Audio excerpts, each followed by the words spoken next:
So, as ek by my familie is, my geboortenaam is eintlik Gabriel. Okay? So, Gawie is net my noemnaam. Alright. So, daar is baie min mense wat my Gawie noem. Maar as daar 'n Amerikaner kom, jy weet, en ek sê van my naam is Gawie, dan kyk hy my so snaaks aan en sê, Gawie? Nee. Hulle kan nie daai klank maak nie. Sê ek, oh, you can call me Gabriel. It's my birth name. En as jy by my familie is, ek was die jongste gewees van al die kinders. Ek het dieselfde name as my pa. Maar as ek by my familie is, dan noem hulle my Gawiekie.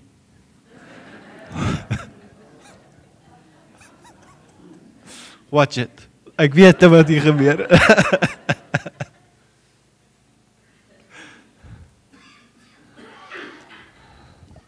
En ek dink nie Jesus vat aanstoot as ons sê Jesus nie. Ek dink daar is net soveel liefde. En ek dink dit is verkeerd nie.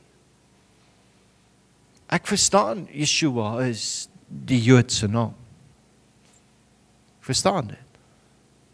Maar ek wil hê vanmôre dat jy nie te mekaar moet word of wat is nou reg of hoe of wat nie. Ek dink daar is net soveel liefde wat ons net nie van hom verstaan nie.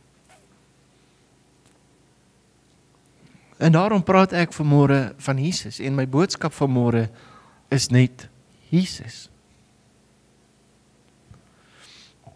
So ek wil hê ons moet saam blaai na 'n gedeelte toe in Markus 5 vers 39.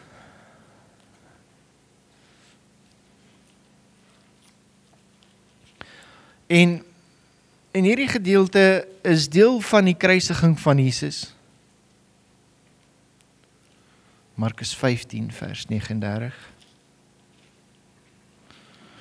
En ek wil 'n regstelling maak en ek sê regstelling nie omdat ek sê die Bybel is verkeerd nie, ek wil net jy moet net iets verstaan rondom hierdie spesifieke gedeelte.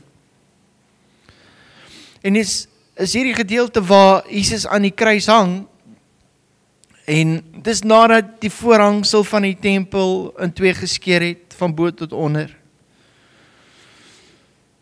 En dit was werklik waar 'n hoogtepunt gewees in hierdie hele drama wat afgespeel het met die kruisiging van Jesus, die pad wat hy gestap het, wat hy moes verduur het, die moordenaars aan albei kante van hom, weerskante van hom, sy gesprek met hulle, die keuse wat een maak, daai hele proses het afgespeel van die kruisiging van Jesus.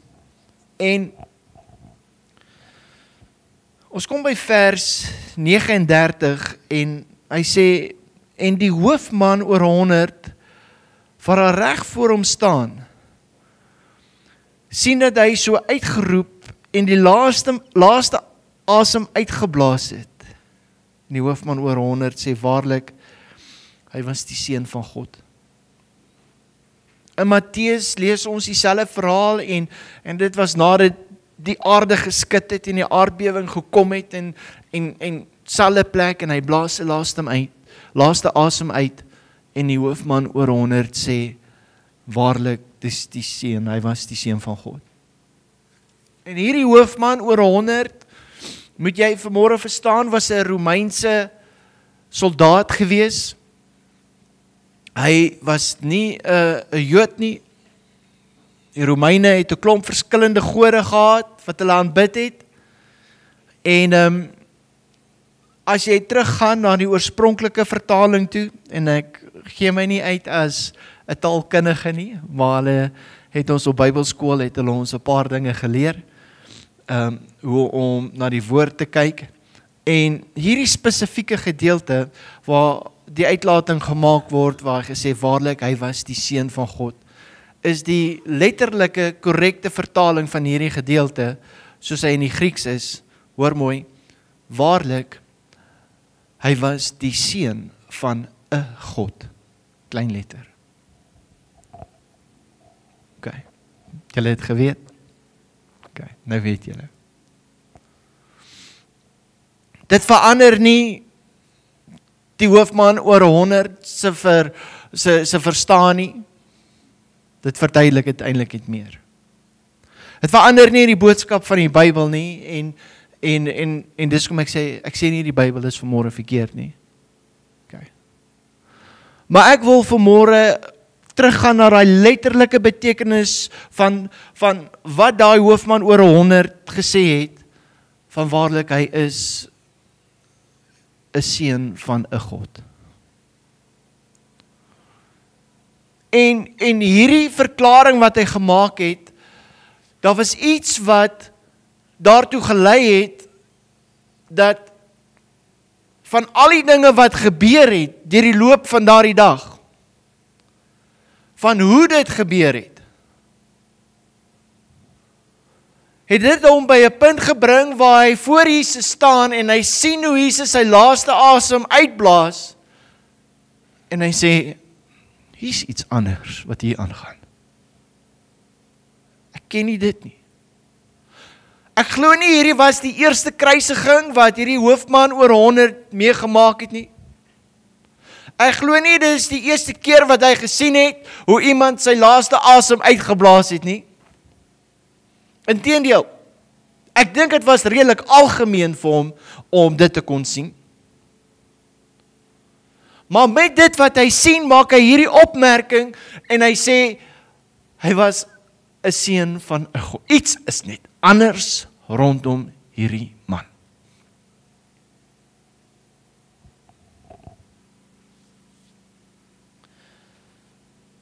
En dit bring my by die plek waar ek besef dat elke een van ons het miskien 'n verskillende idee van wie Jesus is. Hierdie Romeinse soldaat het geen kennis rondom die profete en die wet of enigiets gehad nie, so hy sou nooit kon dink dat Jesus die Messias was nie. Nooit. So uit sy agtergrond van wie hy was, het hy iets ervaar en ons weet nie wat het hierna gebeur nie. Ons weet nie hoe het hy hierna gereageer toe hy gehoor het, jy weet daar is sprake dat Jesus opgestaan het uit die dode uit nie. Sy liggaam is weg. Niks word meer van hierdie hoofman gepraat nie. Maar wanneer ek met jou praat vanmôre en ek kom met ander kinders van die Here te doen en dan besef ek dat elke een van ons het 'n verskillende idee van wie Jesus vir ons is.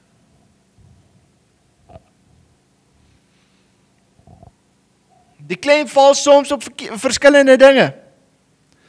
Dalk op die kruis. En dit wat Jesus vir ons aan die kruis gedoen het.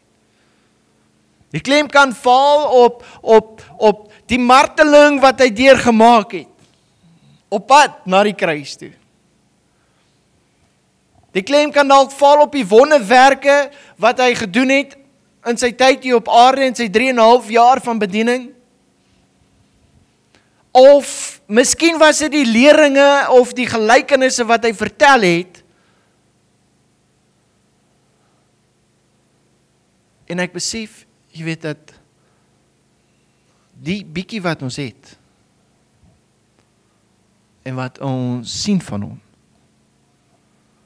is dalk baie min in vergelyking met die volheid en die werklikheid van wie en wat hy is.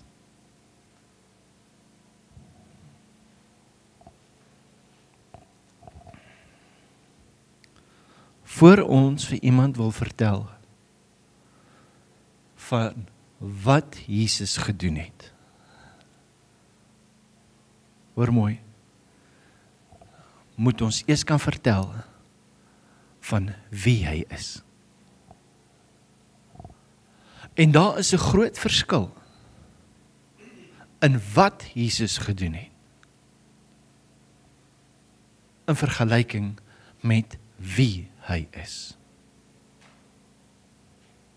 Dis maklik om te praat oor wat jy gehoor het. Dis maklik om te praat oor wat jy gesien het. Dis maklik om te sê, ja, van hom het ek gehoor.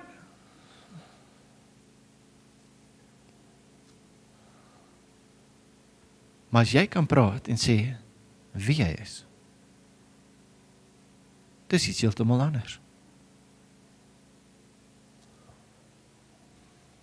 Jy sien, die wat gaan oor alles wat rondom gebeur, en dis presies wat hierdie hoofman oor 100 kon sê. Hy het na alles gekyk wat gebeur het. Hy kon optel, hier's 'n ander atmosfeer, hier's iets hier wat gebeur, wat hy nie ken nie.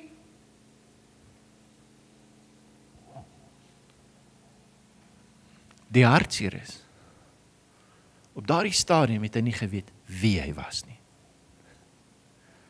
En ek hoop, daar was 'n geleentheid gewees, en dis nou die storie wat ons nie ken nie. Ek hoop, hierdie geleentheid het hom so aangeraak, dat hy die Jesus ontdek wie hy was. En vanmôre is dit wat ek met jou wil kom praat, en ek wil met jou kom praat, nie oor wat Jesus gedoen het nie. Maar ek wil eerder met jou praat oor, wie is hy vir jou?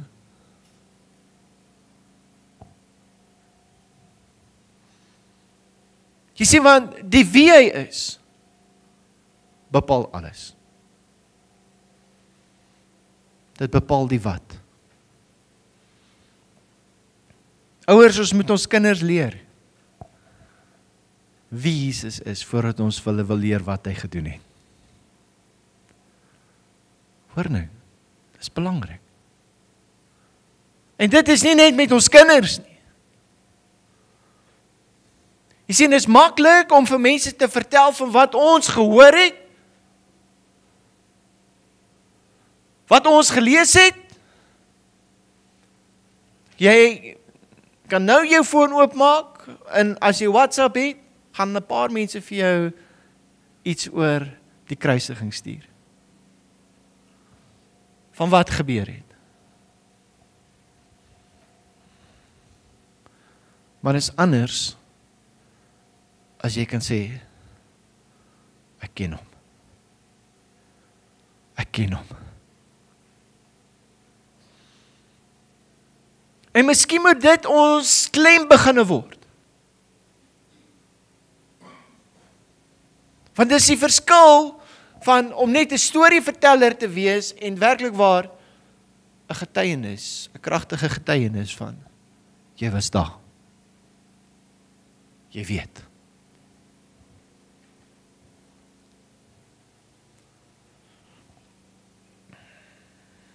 So, blaai gesaam met my in jou Bybel, net so 'n bietjie aan in Markus, na Johannes 3.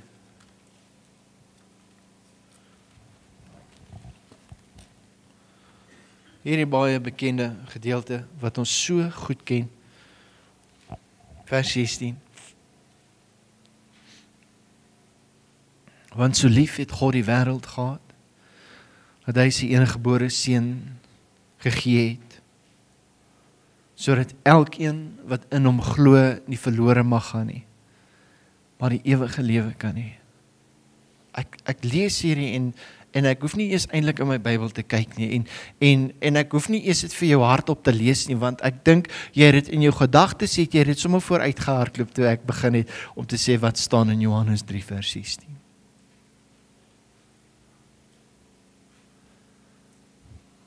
Maar hier is die uitdaging vanmôre wat ek vir jou wil gee. Van dit wat jy ken, en dit wat jy so goed weet, is dit oor wat gebeur het?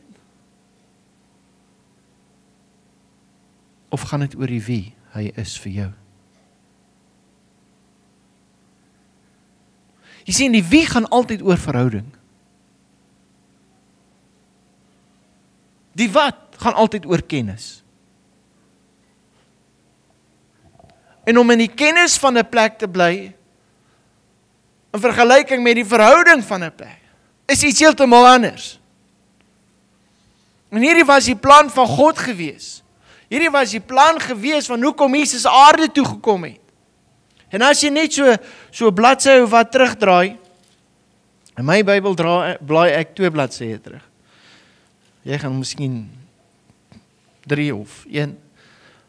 Maar gaan na Johannes 1 vers 11 toe.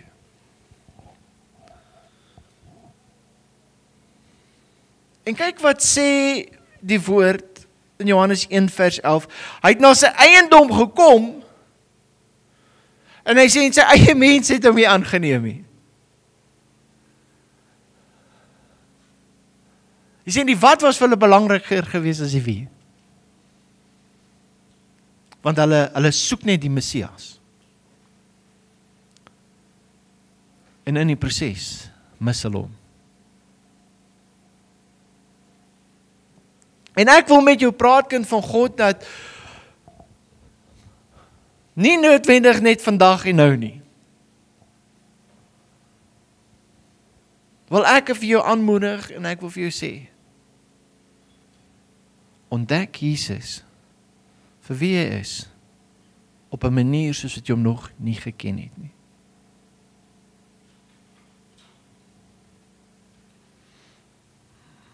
In ons ontdekking van wie Jesus is, hoor, volg die wat. Al die dinge kom by. Jy sien, in ons menswees probeer ons so fokus op alles wat ons wil hê die Here vir ons moet doen. Ek het nou nodig vir 'n wonderwerk. Here, my geloof is nou sterk. Here, ek staan nou op die woord. Okay. En dis nie verkeerd nie. Maar ek wil vir jou sê, as dit die beginpunt is, dan het jy miskien verkeerd begin.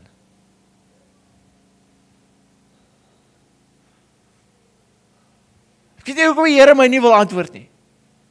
Wel, dit klink vir my asof jy 'n lekker verhouding met hom het dan nie. Hoekom sê die Here daai, maar hy wil nie vir my seën nie? So wanneer laas was jy bietjie in sy teenwoordigheid, en het jy by sy voete gesit? Ek beloof jou, daai woorde sou jy nie so gesê het nie.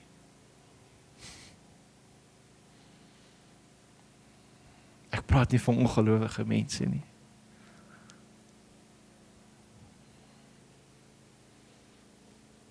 En daarom wil ek vanmôre, wil ek jou aanmoedig en sê, mag hierdie naweek en hierdie tyd van verlossing en oorwinning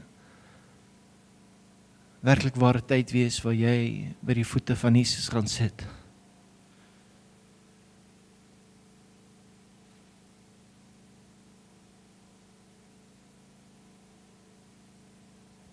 Gaan dit net oor die hemel? Wat gaan jy in die hemel doen as jy daar kom?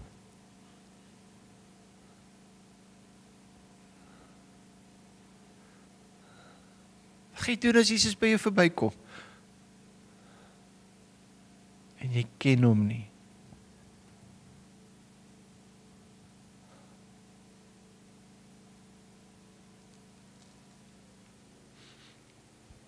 Hierdie is 'n vers wat hy potjie my altyd as ek hom lees. En waar Paulus in Filippense 3 vers 10. Ek is baie lief vir hierdie gedeelte. Filippense 3 vers 10. Kom ons gaan gou soontoe. Ek weet julle is vinniger as ek, want ek weet die skrif is al op die bord agter my. Ek wil dit lees.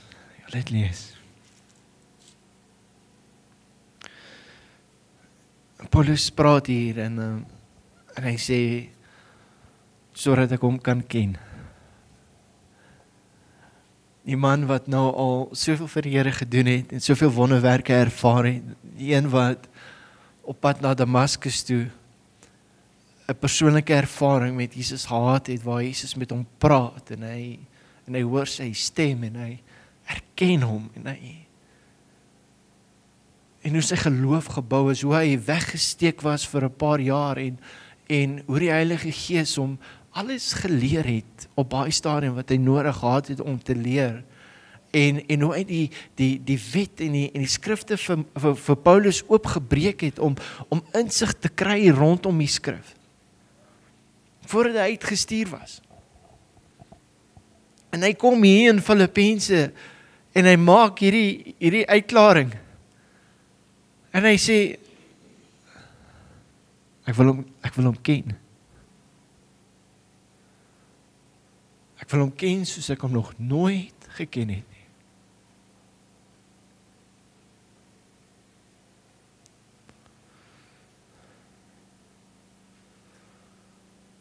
Sodat ek hom kan ken in die krag van sy opstanding en die gemeenskap aan sy lyde, terwyl ek aan sy dood gelykvormig word. Besef jy wat het jy nou net gelees?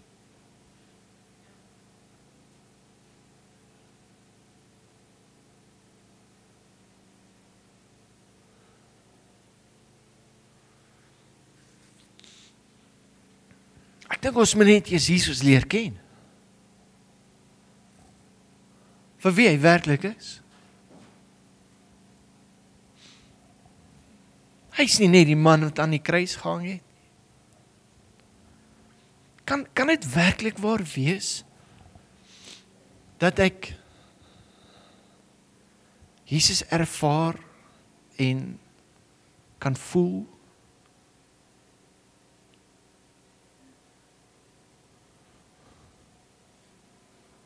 Soos wat oom Don my aanvoel nou? Want ek kom al hoe nader en ek beweeg in sy spasie. En ek sit my hand op sy skouer. Ja, kan. Ek het goeie nuus vir jou. Jesus se liggaam is nie in sy graf nie. En hoe hy dit doen, ek weet nie. Hoe dit gebeur, ek weet nie. Hy's God.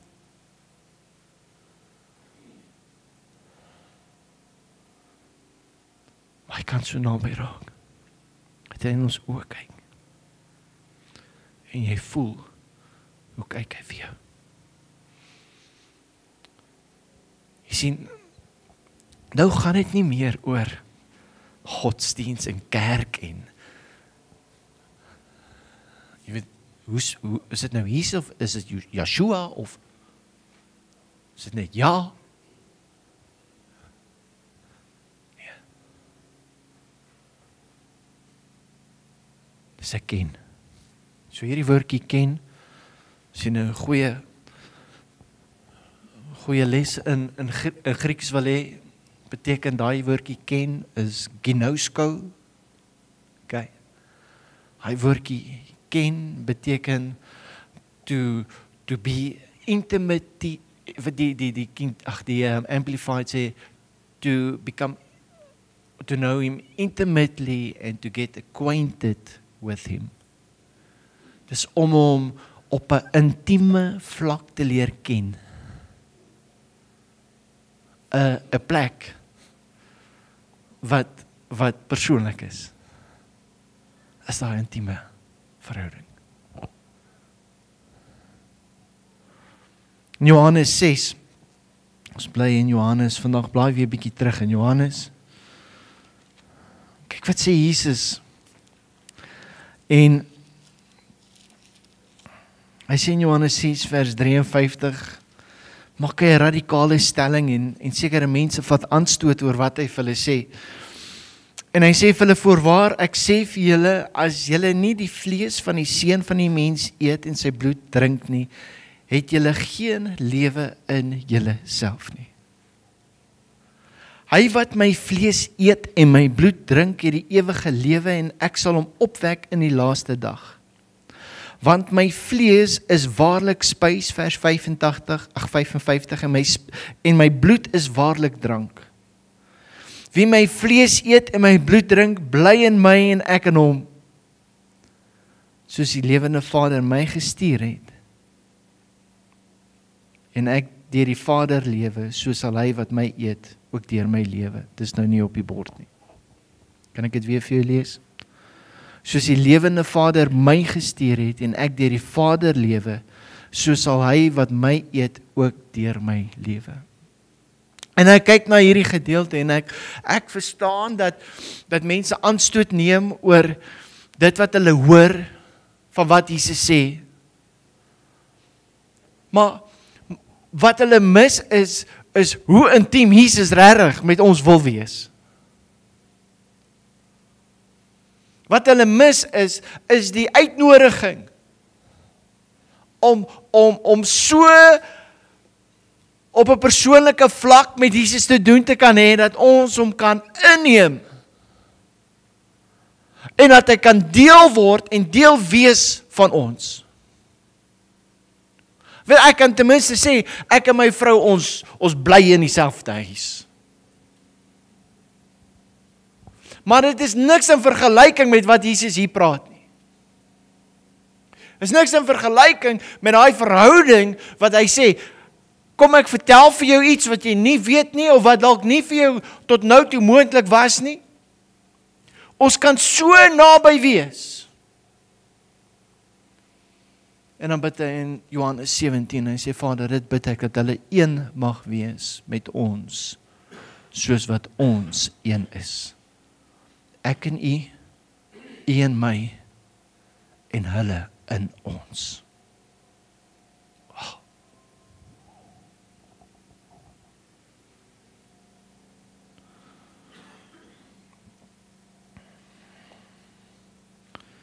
Die Here vat ons soms op plekke waar ons by mense uitkom, en dan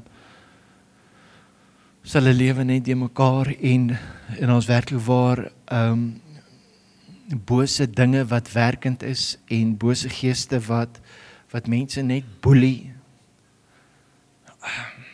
Jy weet, die mense, is siek as gevolg van goed wat, van vloeke wat oor hulle gespreek was generasies terug, en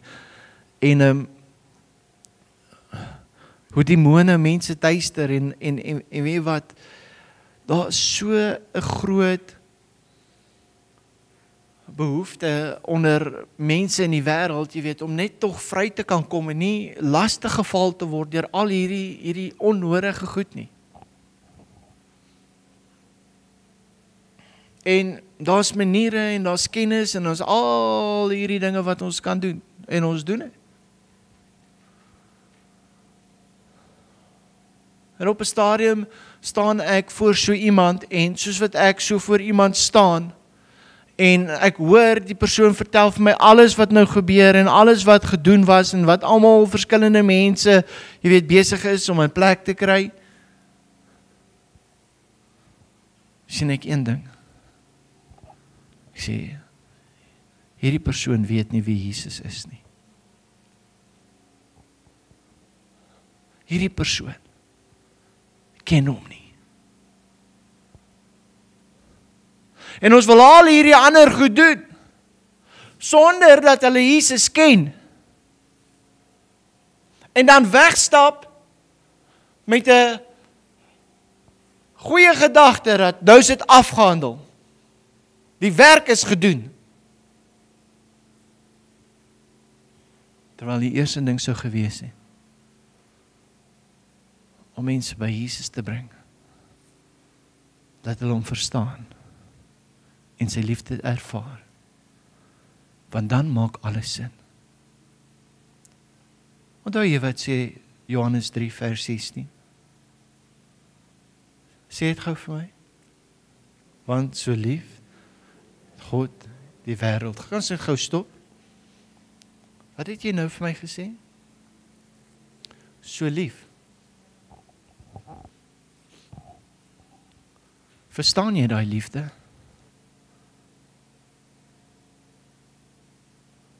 En ek praat nie nou in kennis nie. Het jy al God se liefde ervaar?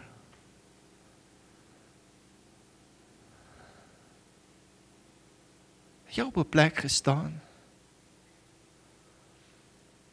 waar jy weet, ek is in groot moeilikheid.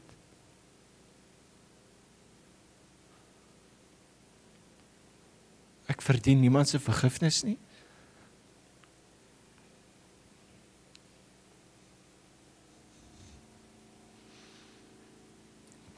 Dalk 'n moordenaar.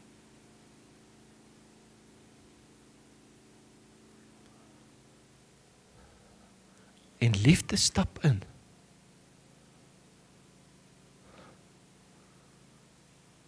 En dit bedek alles. Verwyder alles. So.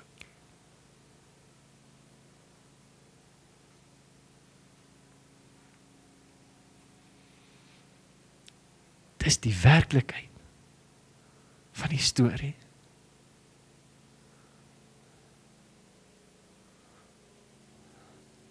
En ek wil hê dat jy vandag iets moet hoor van my af. En ek wil jou vra, as jy nog nooit daai persoonlike ervaring gehad het nie. Ek wil hê jy moet 'n bietjie tyd maak daarvoor.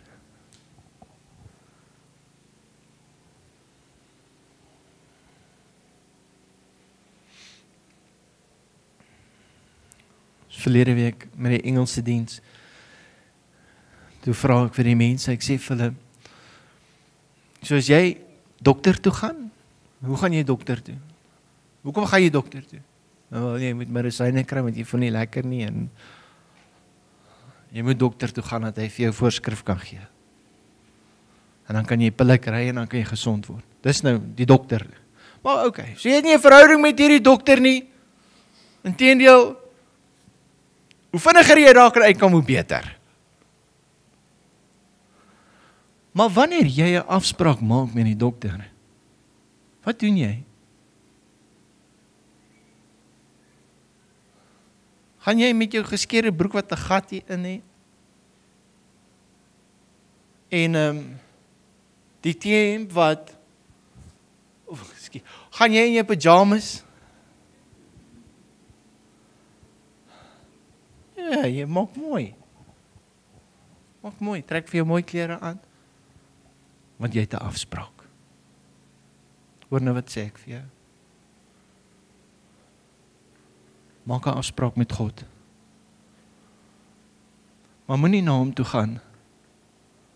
Hy aanvaar jou soos wat jy is. Hy sal jou nie veroordeel. Maar hoor mooi. Moenie van jou kant af na hom toe gaan. Asof jy nou net uit die bed uit opgestaan het nie.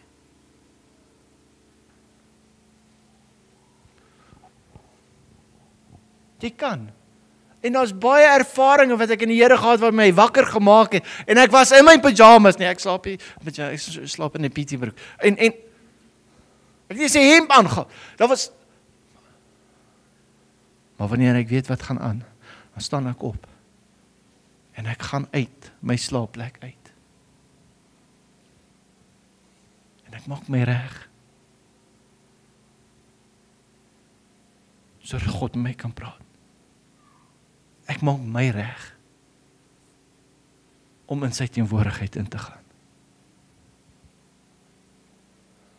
Ek doen moeite.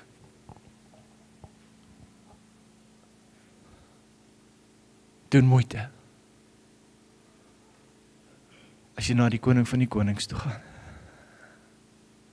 Doen moeite.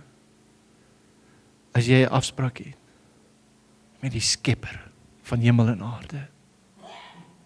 Kam ten minste net jou hare. Doen moeite. Jesus sê, as jy my vlees eet en my bloed drink, dan word jy deel van my.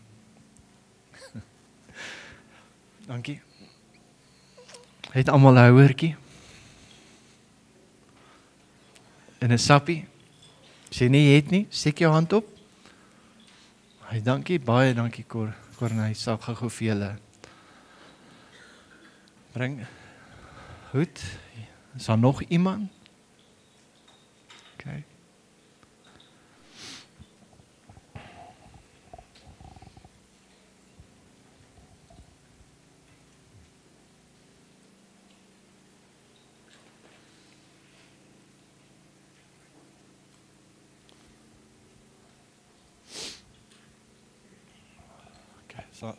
Het ons nog nodig?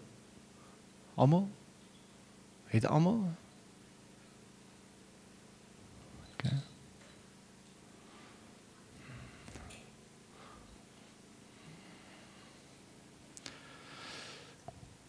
Jesus sê, as jy my vlees nie eet nie, want jy geen aandeel aan my nie. Okay. Die keer toe Jesus hierdie met sy disippels gedeel het, en jy kan daai gedeelte gaan lees, hy sê in daai gedeelte, en Jesus, omdat hy geweet het wie hy was, waar hy vandaan kom, en ook waarheen hy op pad was. En hy het die disippels se voete gewas, en daarna kry hy almal bymekaar, en hy breek die brood.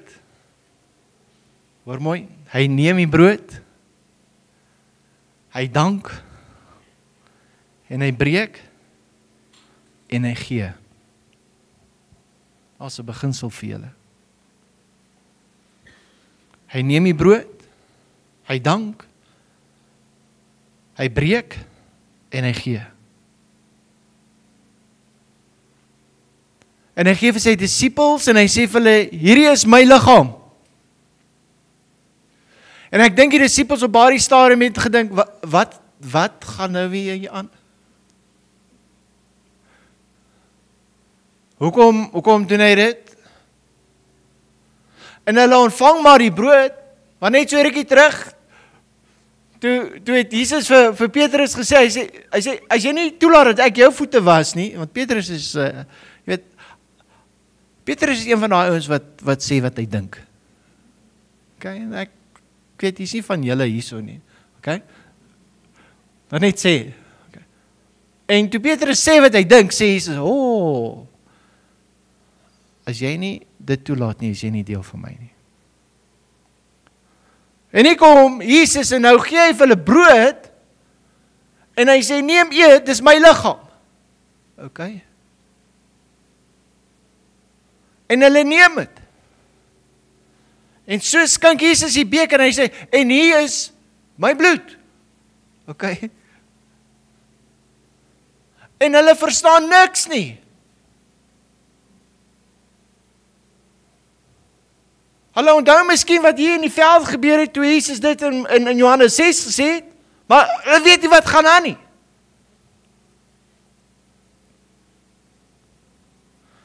Die volgende keer, toe Jesus het met hulle deel, hoor mooi, is hulle in 'n vertrek.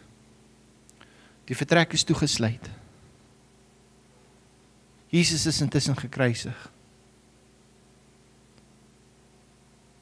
Daar was 'n hele opstook in die omgewing van wat gebeur het. En hier staan Jesus in hulle midde. En hy gee vir hulle die brood. En hy sê, is my liggaam.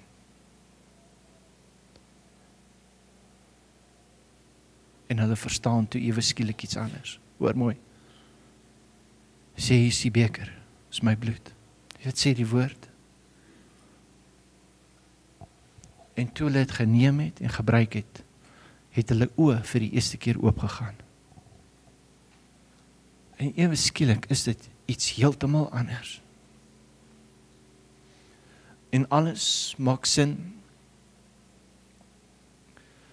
Nou is dit nie meer nie verstaan nie. Nou is dit nie meer. Hoekom doen hy dit nie? Nou is dit. Laat U wil geskied. Ons is nou deel.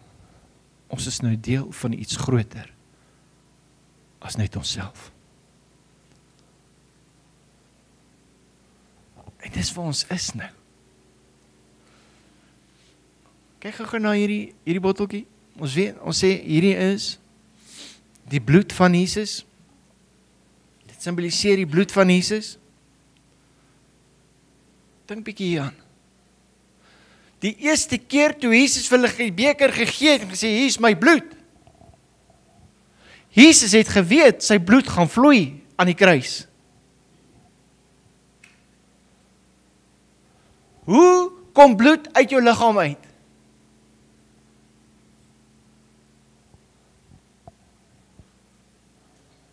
Daar's nie 'n kraantjie nie.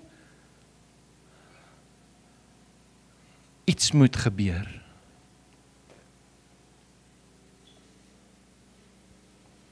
En Jesus sê, ek is gereed dat my bloed vir jou vloei. Ek is gereed dat my liggaam vir jou gebreek word. Ek is gereed om deur al hierdie dinge te doen, sodat ons kan een word en een wees. So intiem en so naby.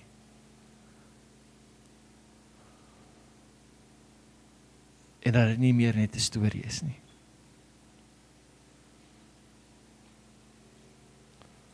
En vanmôre wil ek hê ons moet hierdie broodjie vat. Sit hom so in jou vingers, voordat jy hom in jou mond sit, Breek hom net so, Breek hom.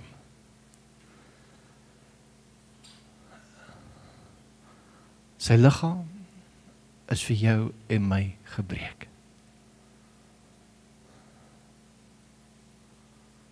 Sodat ons dit kan inneem. En dat ons kan deel word van wie hy is.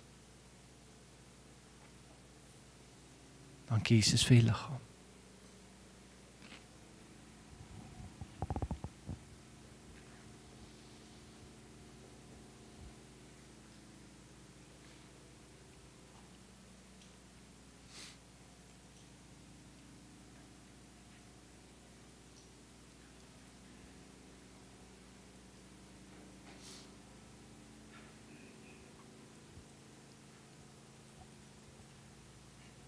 Die woord sê, die lewe is in die bloed.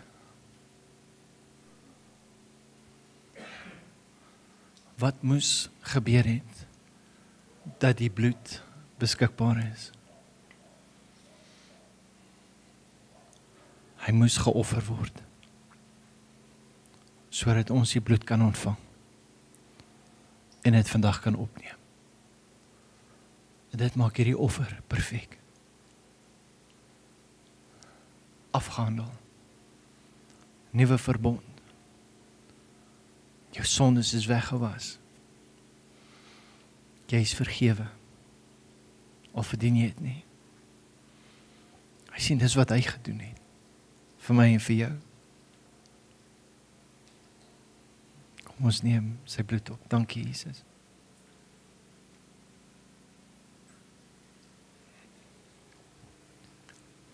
Hoor mooi, is nie klaar nie. Dis wat hy gedoen het, vir jou en vir my. Nou hier is my vraag.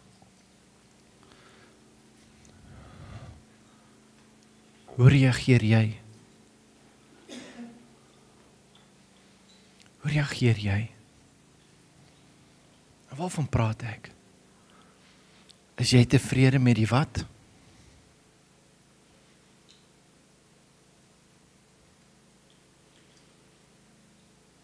Of gaan jy verder gaan? Sê Here, ek wil weet wie U is.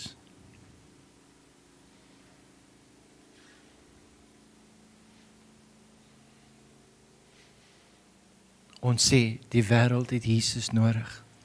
En ek stem 100% saam. Al hoe die wêreld gaan Jesus vind, is wanneer ons dit wys. Nie vir wat hy gedoen het nie, maar vir wie hy is.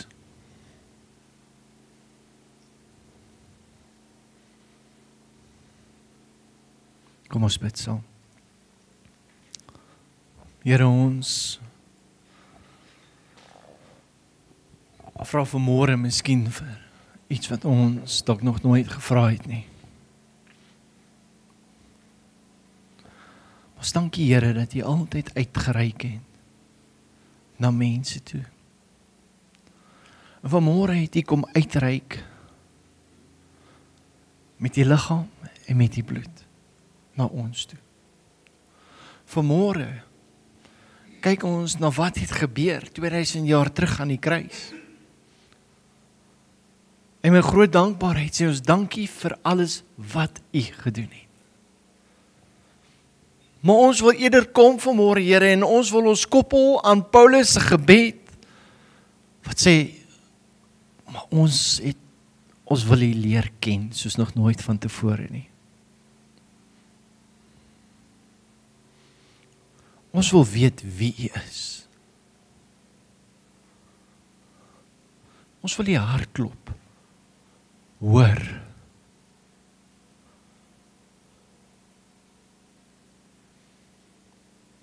Ons wil U nabyheid voel.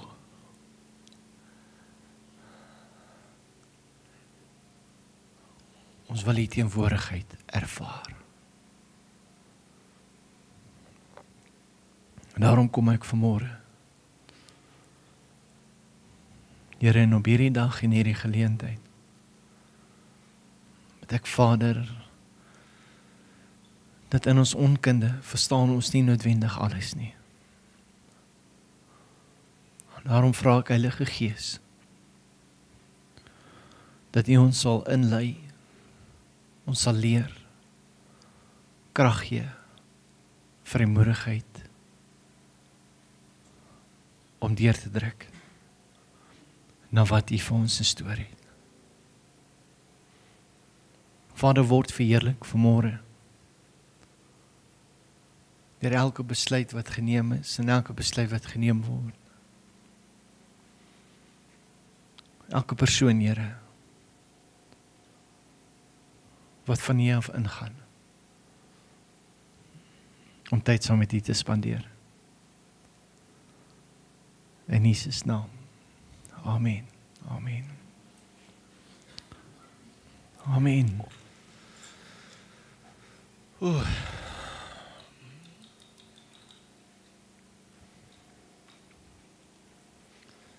Hier is die begin van die naweek.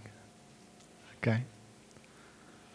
En ek vertrou werklik waar dat hierdie Paasfees 'n geleentheid vir jou sal wees wat jy werklik waar net in sal beweeg in 'n plek in 'n geleentheid wat nie net verandering in jou lewe bring nie, maar mag dit wat jy ervaar, mag dit werklik waar die wêreld waarin jy beweeg verander. Okay. Ja. So. Hou net so 'n bietjie vas.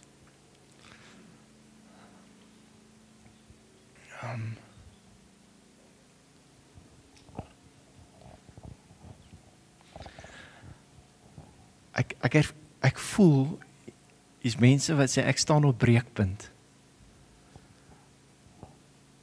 En ek weet nie meer wat om te doen nie.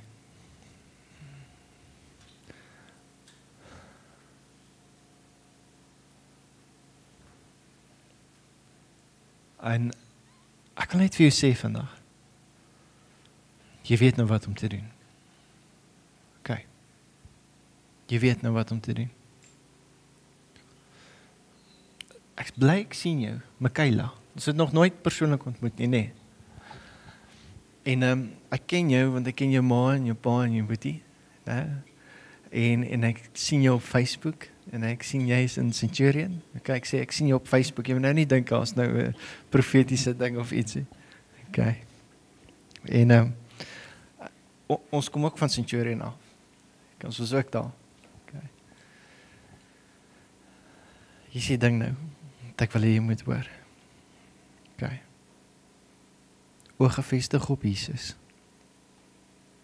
die leidsman en voleinder van jou geloof. Okay. Jy hoef nie die deure oop te maak nie.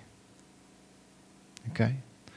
Jy hoef nie te stry en dit te forceer. En hoor nou vir my, ek ken jou nie. Jy's hard op jouself.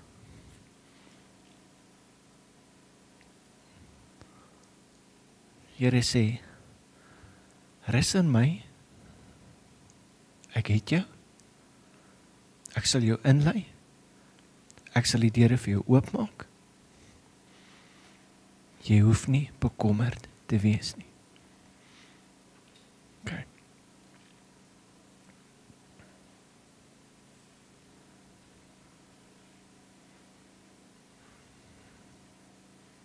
Jy het 'n afspraak met hom. Hy wag vir jou. Okay.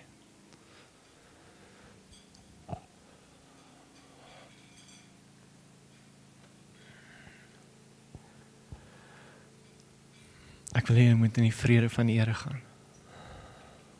En mag jy werklik waar net, soos ek gesê het, 'n wonderlike geesvervulde tyd hê in sy teenwoordigheid.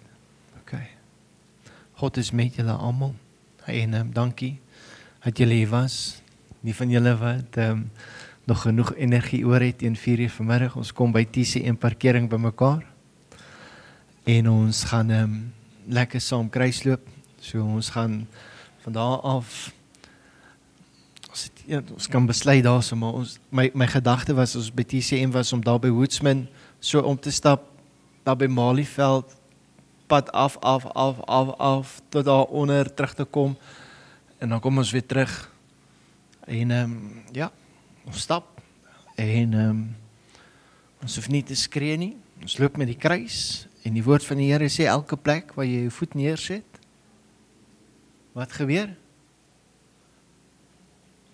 Elke plek, hoor mooi, gee die Here vir jou 'n geleentheid, en aan elke plek, sê ons Here, ons bid vir ons dorp, ons bid vir hierdie mense se huise, ons bid vir die inwoners in hierdie omgewing. Okay. So dit is waaroor dit gaan. En ons maak 'n verklaring deur saam te stap. Okay. So dit sal lekker wees as julle daar kan wees. Daar's 'n paar ander mense wat ook saam met ons gaan inskakel. So dan sien ons mekaar 4:00 daar so by TCM Garage. Okay. Ek gaan vir julle by die deur groet. Dankie vir julle tyd. Dankie Sena, sit vir ons 'n bietjie musiek op. En daar's ongelukkig nie koffie nie. Want niemand wil koffie maak nie. Ja, dis nie die waarheid nie. Nee, daar's nie koffie nie, ons het maar net gedink, jy weet, hierdie is maar 'n familietyd ook, familiedag. Ons sal Sondag sal ons koffie hê, so as jy koffie hê, moet jy asseblief Sondag saamkom. Gaan ons lekker koffie drink. Okay. En mag God is met julle, mag julle 'n wonderlike dag hê. Amen.